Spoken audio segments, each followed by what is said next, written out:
Queridos irmãos, é assim, lembremos-nos de que o ensinamento da paz e da espada, como tantos outros ensinamentos trazidos por Jesus, possui conteúdo alegórico, e a interpretação do referido texto ele varia de seita para seita. Seita, que são esses grupos dissidentes de uma determinada doutrina ou religião que formam suas próprias ideias, conceitos doutrinários ou religiosos. Então, a espada do Cristo, que era de fraternidade, passa a ser instrumento de violência e opressão nas mãos dos propagadores de determinadas seitas. Os próprios cristãos, de perseguidos, passaram a perseguidores. Não é de se estranhar que as guerras religiosas destruíram mais do que as guerras políticas. Então, essa distorção na interpretação das palavras, a doutrina do Cristo foi utilizada como pretexto de lutas sanguinárias. Jesus trouxe o amor a Deus, o ensino da fraternidade para com todos. E naquela época se pregava muito as leis de Moisés, as leis do talião, olho por olho, dente por dente. Existiam leis que Moisés que existiu bem antes, alguns anos antes de Cristo, né? Dessa época, né? Deixou aqueles ensinos lá, que era para aquele povo de serviço dura, né? Que ele tinha que fazer suas próprias leis, e dizia que eram leis que Deus tinha dito para ele, então, para poder respeitar e doutrinar aquele povo naquela época. Então, e isso seria uma distorção, né, de interpretação das palavras de Jesus hoje, que ele fala uma coisa e as pessoas vão ler e interpretam de outra e criam essas seitas porque eles procuram ser os donos da verdade. Então, Jesus sabia dos fatos que iriam acontecer. Por isso, ele antecipava através das alegorias os seus ensinamentos. A família dividia-se, separadas por suas crenças. Dividiam-se e se dividem ainda pela sua fé.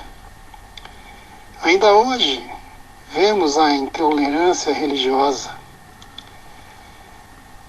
Jesus disse: vim lançar fogo sobre a terra, um fogo para consumir os erros, os preconceitos, como se põe fogo num campo para destruir as ervas daninhas, para que a depuração se faça mais rapidamente.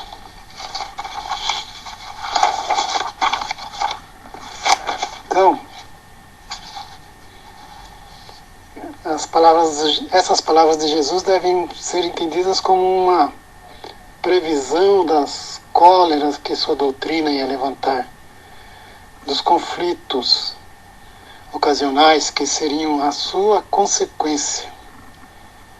Então, as interpretações são muitas nos evangelhos. A doutrina espírita, a espiritualidade amiga, a espiritualidade na época de Kardec, quando Kardec começou a compilar tudo que chegava a ele, ele fez a compilação das informações e daí saíam o Livro dos Espíritos, o Evangelho e o Pentateuco. Tudo procurando definir a verdadeira procedência. Então, quando chegava alguma coisa dita por um espírito, a mesma coisa vinha de um determinado local, de outro local, de vários locais chegavam em suas mãos, aí sim ele sabia o que era a verdade. E ele dizia, é melhor eu não aceitar, errar, não aceitando 9 verdades, do que aceitar uma mentira.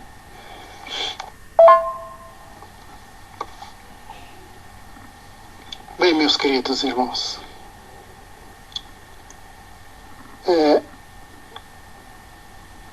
como aconteceu com os hebreus antes de sua entrada na terra da promissão, ficava tudo meio perdido, como se vagando 40 anos no meio do deserto, por uma consequência de um destino correto, né? Daquela quando Moisés faltava, de repente ele percebia que estava todo mundo adorando os bezerros de ouro, e isso levou a tanto tempo, né? 40 anos perdidos em um deserto. Bem, o mal devia vir dos homens, não do Cristo. Ele era como um médico que vem curar, atacando os humores malignos do doente. Bem, queridos irmãos, devemos, cada um de nós, lutarmos contra nós mesmos. Isso é, contra nossas imperfeições.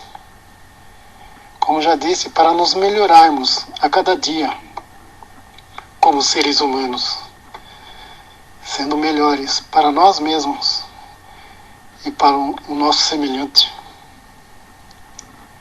Que em nosso lar, cada um de nós,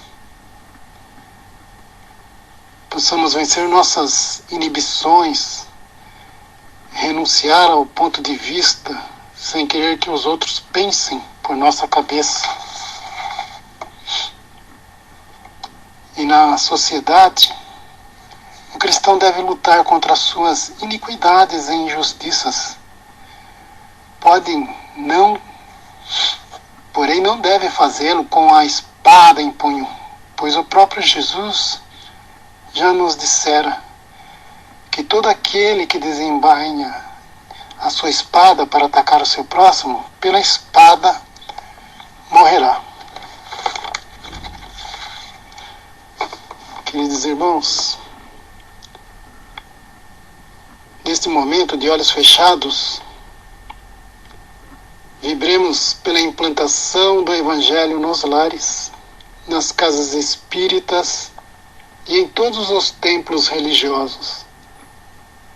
Vibremos pelo que estão reunidos na reunião de hoje e também por todos os que estão ausentes. Vibremos pelo Vale dos Suicidas, pelo umbral e pelas trevas. Vibremos pelo Vale dos Abortados, pelos oceanos e aos médicos do espaço. Vibremos pelo nosso tratamento, pelo recolhimento dos espíritos. Vamos pedir pela limpeza dos ambientes. Aproveitando, pedimos aos espíritos de luz colocarem os remédios nos copos com água. Vibremos aos enfermos, tanto do corpo e do espírito. Vibremos pelos hospitais, pelos velhinhos e pelos moradores de rua. Vibremos a todos encarnados e desencarnados. Graças a Deus e graças a Jesus. Pai nosso, que estais nos céus, santificado seja o vosso nome. Venha a nós o vosso reino, seja feita a vossa vontade, assim na terra como no céu. O pão nosso de cada dia nos dai hoje. Perdoai nossas ofensas, assim como perdoamos aos nossos ofensores. Não nos deixes cair em tentação, mas livrai-nos do mal. Porque vosso é o reino, o poder e a glória. Assim seja. Boa noite.